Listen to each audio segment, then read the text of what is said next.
ఓం నమ శివాయ. ఓం నమో నారాయణాయ నమః. కార్తీక పురాణం ఈ రోజున మనం 24వ అధ్యాయం చెప్పుకుందాం. అంబరీషుడు ద్వాదశి వ్రతం ఎలా చేశాడనేది ఈ యొక్క అధ్యాయంలో చెప్పబడుతోంది. అత్రి మహాముని మరల అగత్యుడితో, ఓ కుంభ సంభవ, కార్తీక మాస వ్రత ప్రభావం ఎంత విచారించినా ఎంత వినినా కూడా తనివి తీరదు. నాకు తెలిసినంత వరకు నేను నీకు వివరిస్తాను, ఆలకించు.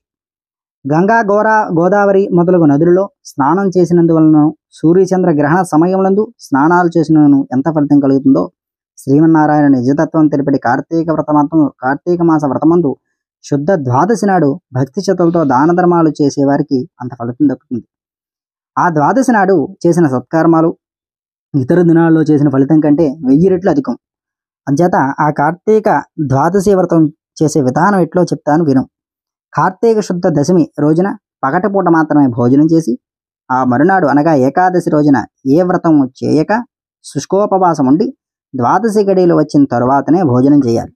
దీనికి చిన్న కథ కలదు, చెప్తాను విను. పూర్వం అంబరీషుడు అనేటువంటి రాజు ఉండేవాడు. అతడు పరమ భాగవతోత్తముడు, ద్వాదశి వ్రత ప్రియుడు.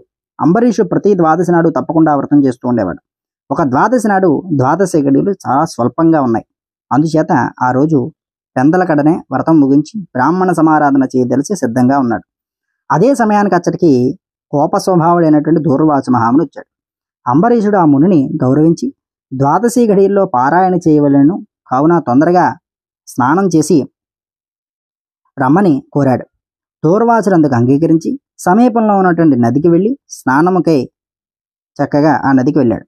అంబరీషుడు ఎంతసేపు వేచినను దూర్వాస మహాముని రావట్లేదు. ద్వాదశ గడియలు దాటిపోతున్నాయి. అంచేత అంబరీషుడు తనలో తాను ఇట్లా అనుకుంటూ ఉన్నాడు. ఇంటికొచ్చిన ముని భోజనానికి రమ్మంటిని, ఆ ముని నదీ స్నానానికి వెళ్ళి ఇంతవరకు కూడా రాలేదు. బ్రాహ్మణ కాతిత్యని మాట ఇచ్చి భోజనమును పెట్టకపోవట మహాపాపము. అది గృహస్థులకు ధర్మం కాదు. ఆయన వచ్చేసరికి ఆగిన ద్వాదశి గడియలు వెళ్ళిపోతాయి, వ్రతభంగం అవుతుంది. ఆ ముని మహా కోప స్వభావం గలవాడు. అయినా ఆయన రాకుండా నేను భోజనం చేస్తే నన్ను శపిస్తాడు. నాకేమీ తోచకున్నది. బ్రాహ్మణ భోజనం అతిక్రమించరాదు, ద్వాదశి గడియలు మించిపోకూడదు. గడియలు దాటిపోయిన పిదప భోజనం చేస్తే హరిభక్తిని వదిలిన వాడిని అవుతాను. ఏకాదశి నాడున్న ఉపవాసం అంతా కూడా నిషిద్ధం అవుతుంది. ద్వాదశి గడియలు విడిచి భోజనం చేస్తే భగవంతునికి, భోజనం చేసిన దూర్వాసునికి కోపం వస్తుంది. అదేనూ కాక యొక్క నియమము నేను అతిక్రమించిన ఎడల వెనుకటి జన్మయందు చేసిన పుణ్యాలు కూడా నశిస్తాయి. దానికి ప్రాయశ్చిత్తం లేదు అని ఆలోచించి బ్రాహ్మణ శాపానికి భయం లేదు. ఆ యొక్క భయమును శ్రీ మహావిష్ణువే ఎలాగైనా కూడా పోగొడతాడు. అయితే నేను ద్వాదశి గడియల్లో భోజనం చేయుటే ఉత్తమము.